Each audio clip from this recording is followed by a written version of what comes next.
This is Nashi 55. It's going to be my owner's report on the Marlin 336C lever action 3030 rifle.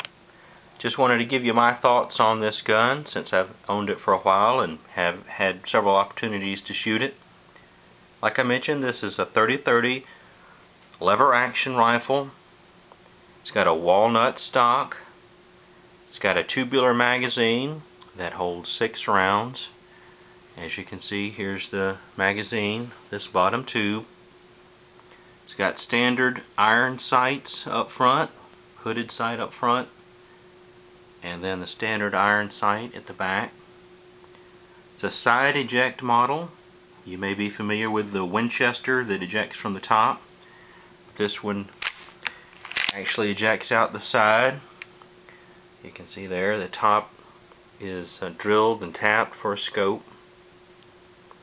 There are several models of this particular rifle, but this is the 336C that has the walnut stock that I preferred. And you can get several other models. I'll mention that in just a moment. But like I said, this is a nice rifle if you're looking for a rifle for a lot of different uses. It's pretty lightweight. The weight on it is 7 pounds. The length is 38.5 inches, so it's not very long at all. Try to turn it over, give you a chance to see the other side. These rifles use the standard 30 caliber round. There's that, and here's for comparison, there's a 308 round. Very similar. One of the biggest differences you'll see is in the tip. You notice the 30 caliber round has a blunt tip. Basically that's because the shells are lined up in the tubular magazine end to end, and it's really a little safer to have a blunt tip against the primer on the round in front.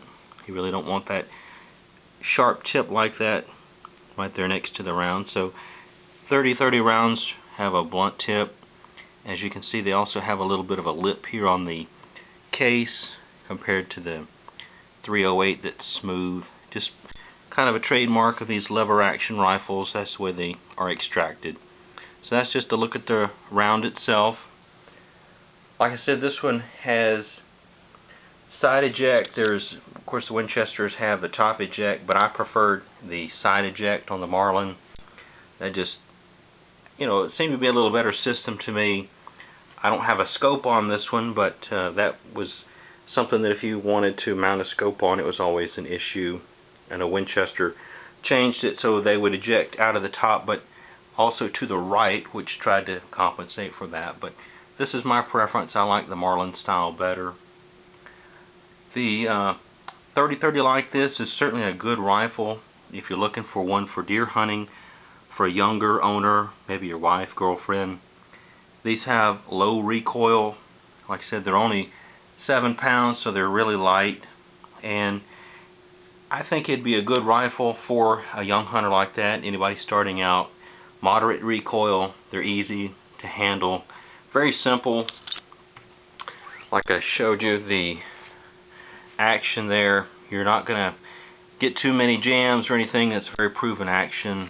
They've also got the hammer for a little extra safety. Of course, they also have a safety built in, and like a moment ago I showed you, when I cycle the action, you have to make sure this safety is made too. You have to have the lever all the way down like that before it'll actually fire. And you have here on the hammer, you noticed if the hammer is all the way back and I go to release it, that's half cock right there. So the hammer is not actually on the firing pin. If you want, you can pull the hammer down and drop it a little bit further. Like I said, that's all the way down. Hear that little click? That's just showing you it's half cock, just another safety feature. So I think the rifle would be great for a younger shooter. Give them an opportunity to learn about firearms and handle a gun that's light. These are very easy to handle to me. If you're looking for something maybe for home defense, from my experience, it would probably be fine for that too. if your state doesn't really allow for high capacity magazines.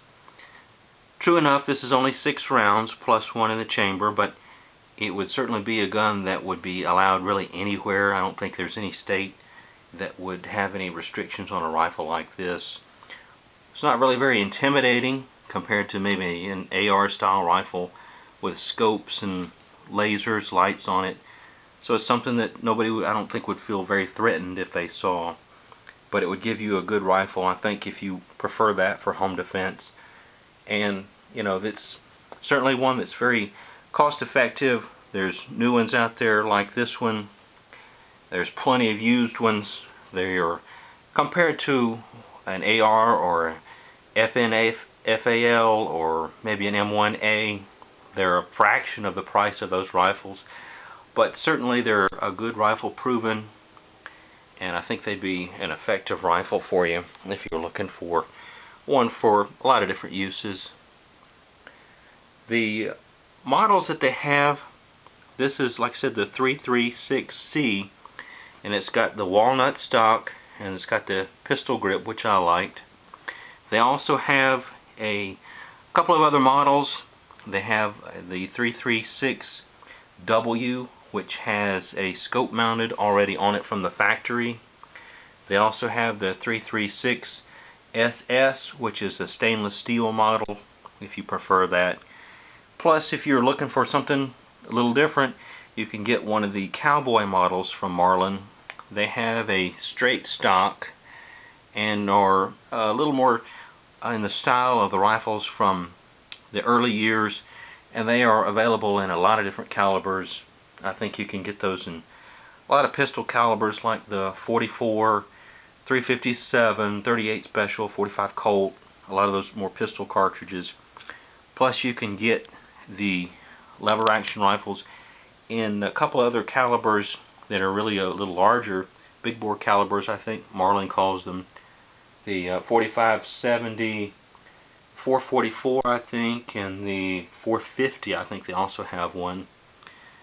This regular centerfire rifle, the 336 series, is available in 30-30, or I think a 35 Remington.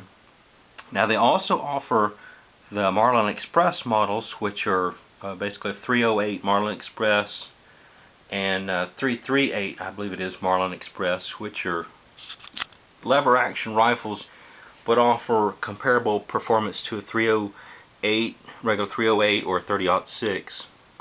So those are certainly ones that you can consider if you're looking for something a little stronger than the standard 30-30. So there's a lot of different options. Like I said, this is walnut stock. They have a plain stock. They have different styles, different finishes. So there's a lot of options with these Marlin rifles. I think there's one that you would, find that would meet your needs and your price point. I know everybody has different tastes and different styles, so there's a lot of options. You can check them out online and check them out and see what you think. There's of course a great history to the lever action rifle. I'm not going to go into that really. There's plenty of stuff online, but there's certainly a lot of history to the rifles, and I think you'd be certainly owning a piece of history if you buy one because of all that tradition. So based on my experience, I've been pleased with it. It's a light rifle, it's easy to handle, mild recoil. I think the rifle's well made. It's got some nice detailing on it, but for the price you get, I think you're getting a rifle that'll last you for many years. You don't have to worry about having something too heavy or hard to handle, or that may be outlawed at some time. So these are certainly an all-around good rifle for the regular average shooter or for somebody more experienced. So just in closing, my owner's report on the Marlin centerfire rifle 336C. I'd certainly recommend it. I think you'd enjoy it, and it's a rifle that would give you a lot of good service. Check one out and see what you think.